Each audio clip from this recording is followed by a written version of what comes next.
Hello guys, welcome back to Eduport once again it's me Salsabin. Okay, അപ്പോൾ നിങ്ങൾ +1 അഡ്മിഷനൊക്കെ എടുത്തു കഴിഞ്ഞ് സ്കൂളിൽ ക്ലാസ്സുകളും കാര്യങ്ങളൊക്കെ തുടങ്ങി കഴിഞ്ഞിട്ടുണ്ടാകും. എല്ലാവരും എല്ലാ കാര്യങ്ങളും പഠിച്ചിട്ടില്ലെങ്കിലും കുറച്ച് കാര്യങ്ങൾ പഠിച്ചിട്ടുണ്ടാവും അല്ലേ?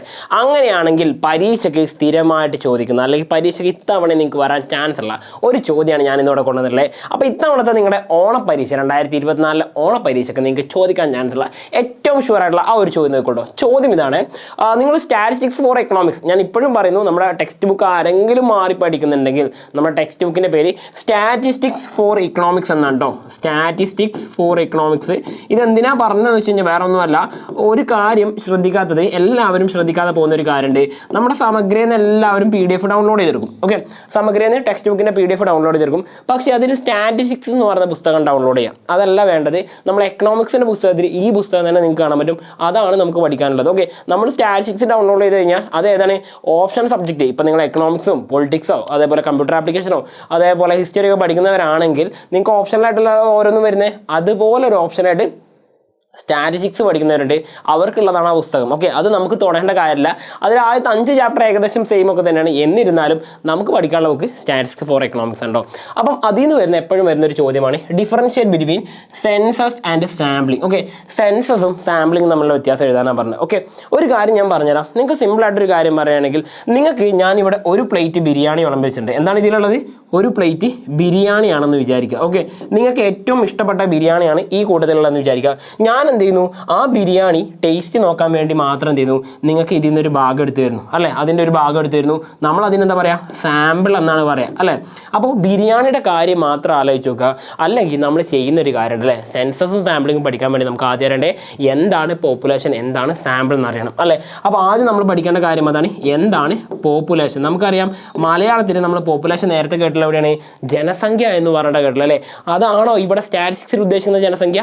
അല്ല. പോപ്പുലേഷൻ എന്ന് പറഞ്ഞാൽ നമ്മുടെ ടോട്ടാലിറ്റി അഥവാ ടോട്ടൽ. ഓക്കെ, നമുക്ക് പഠിക്കാനുള്ളതിൻ്റെ എല്ലാ കാര്യങ്ങളും. ഓക്കെ, ടോട്ടൽ സ്റ്റഡി ഏരിയയാണ് നമ്മൾ എന്താ പറയുന്നത്? Total study content. ഓക്കെ, നമ്മുടെ ടോട്ടൽ സ്റ്റഡി കണ്ടന്റ് നമുക്ക് എന്താ പറയാം? പോപ്പുലേഷൻ എന്ന് പറയാം. നമുക്ക് മൊത്തത്തിൽ പഠിക്കാനുള്ള കാര്യങ്ങൾ നമുക്ക് പോപ്പുലേഷൻ എന്ന് പറയാം. എന്നാൽ സാമ്പിൾ എന്താണ്? സാമ്പിൾ എന്ന് പറഞ്ഞാൽ എന്തായിരിക്കും? സാമ്പിൾ എന്ന് പറയുമ്പോൾ നിങ്ങൾ മനസ്സിലാക്കേണ്ടത്, നമ്മൾ എന്ത് ചെയ്യുന്നത്, ഈ പോപ്പുലേഷൻ്റെ റെപ്രസെൻറ്റേറ്റീവ് പാർട്ടാണ്. എന്താണ് റെപ്രസെൻറ്റേറ്റീവ് പാർട്ട് എന്ന് പറയുക? എന്താ ഈ റെപ്രസെൻറ്റേറ്റീവ് പാർട്ട് എന്ന് പറഞ്ഞു കഴിഞ്ഞാൽ സിമ്പിളായിട്ട് പറഞ്ഞുതരാം. ഇപ്പോൾ നമ്മളൊരു ഉദാഹരണം എടുക്കുകയാണെങ്കിൽ, നമ്മളെ വീട്ടിൽ അമ്മ ചോറ് വെക്കുന്നുണ്ടാവും അല്ലേ? അമ്മയോ അല്ലെ ആരാണോ വീട്ടിൽ ഫുഡ് കുക്ക് ചെയ്യുന്നെങ്കിൽ അവരെന്ത് ചെയ്യും? ചോറ് വെന്തിട്ടുണ്ടോ അല്ലെങ്കിൽ നമ്മൾ കഴിക്കുന്ന ഈ പറയുന്ന ചോറ് വേവായിട്ടുണ്ടോ നോക്കുക. എന്ത് ചെയ്യുക? ആ പറയുന്ന തിളച്ചു വന്ന ചോറ് മുഴുവൻ എടുത്ത് കഴിച്ചു നോക്കുകയാണോ ചെയ്യുക? അല്ല. എന്ത് ചെയ്യും? അതിന് 1-2 വറ്റ എടുത്തിട്ട് ഇങ്ങനെ ഞെക്കി നോക്കും അല്ലേ? ഞെക്കി നോക്കുന്നതാണ് ഞങ്ങളുടെ നാട്ടിൽ പറയാനുള്ളത്. നിങ്ങളുടെ നാട്ടിൽ അങ്ങനെ തന്നെ ആയിരിക്കും. ഓക്കെ, അതങ്ങനെ പ്രസ് ചെയ്ത് നോക്കുമ്പോൾ എന്ത് ചെയ്യും? അത് ചിലപ്പോൾ വറ്റ് അമരുന്നുണ്ടെങ്കിൽ അല്ലെങ്കിൽ പൊട്ടുന്നുണ്ടെങ്കിൽ എന്താണ്? ചോറ് വെന്തിട്ടുണ്ടെന്ന് അർത്ഥം അല്ലേ? കുറച്ചും കൂടി സ്റ്റിഫായിട്ട് തോന്നുന്നുണ്ടെങ്കിൽ എന്താണ്? ചോറ് ഇനിയും വേവാനുണ്ടെന്നാണ് അർത്ഥം.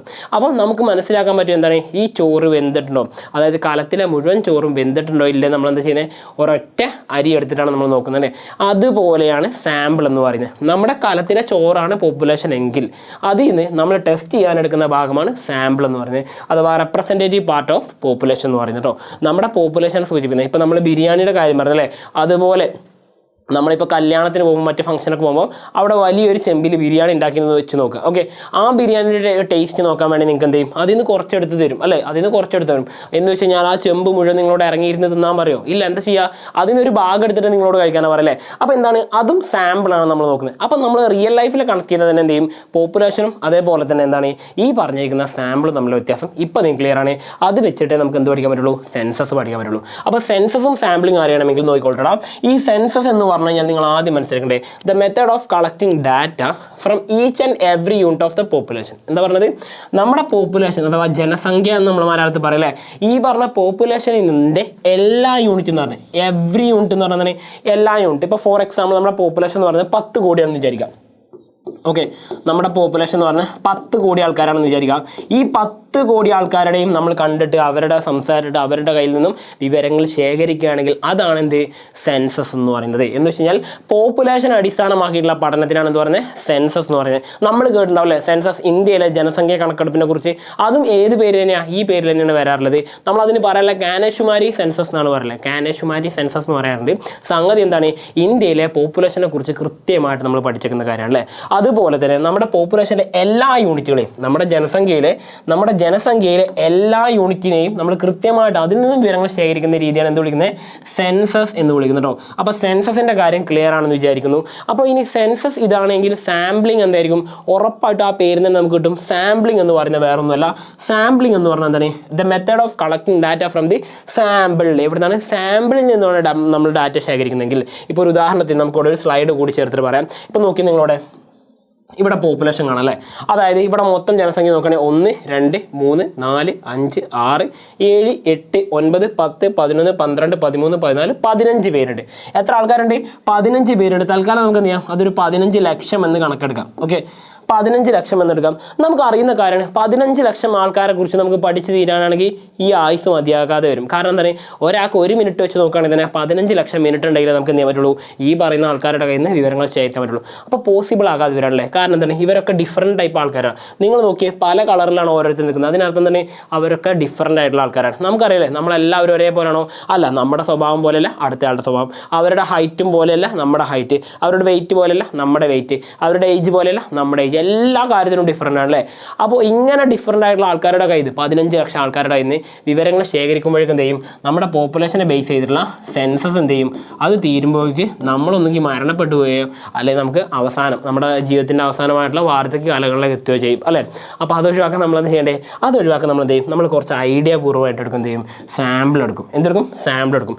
ഈ 15 ലക്ഷം എന്നുള്ളത് നമ്മൾ എന്താക്കി മാറ്റി, 5 ലക്ഷം ആൾക്കാരെയാക്കി മാറ്റി. എന്താക്കി മാറ്റി, 5 ലക്ഷം ആൾക്കാരെടുത്ത് പഠിക്കാൻ വേണ്ടി തീരുമാനിച്ചു. എന്താ കാരണം, 15 ലക്ഷത്തിൻ്റെ അതേ ക്വാളിറ്റിയുള്ള 5 ലക്ഷം ആൾക്കാർ എന്ന് വെച്ച് കഴിഞ്ഞാൽ അതിൻ്റെ സാമ്പിൾ എടുത്തല്ലേ. നമ്മളൊരു ബേക്കറി കടയിൽ പോയി കഴിഞ്ഞാലും ഇങ്ങനെ തന്നെയാണ് സാമ്പിൾ നോക്കുക ചെയ്യുക. എന്താ ചെയ്യാറില്ലേ, കടക്കാരൻ നമുക്ക് ആ ബേക്കറി ടേസ്റ്റ് ഉണ്ടോ നോക്കാൻ വേണ്ടി അതിൽ നിന്ന് 1 or 2 പീസ് എടുത്ത് തരും. നമ്മളത് കഴിച്ച് നോക്കും, യെസ് ഇറ്റ്സ് ഗുഡ് എന്ന് പറയും, അല്ലെങ്കിൽ പോരാ എണ്ണ കാറിയിട്ടുണ്ടെന്ന് പറയും. അപ്പോൾ വെളിച്ചെണ്ണയിൽ ഉണ്ടാക്കിയതെല്ലാം തോന്നും, നമ്മൾ എന്ത് ചെയ്യും, വേണ്ടാന്ന് പറയും, അല്ലെങ്കിൽ വേണമെന്ന് പറയും അല്ലേ.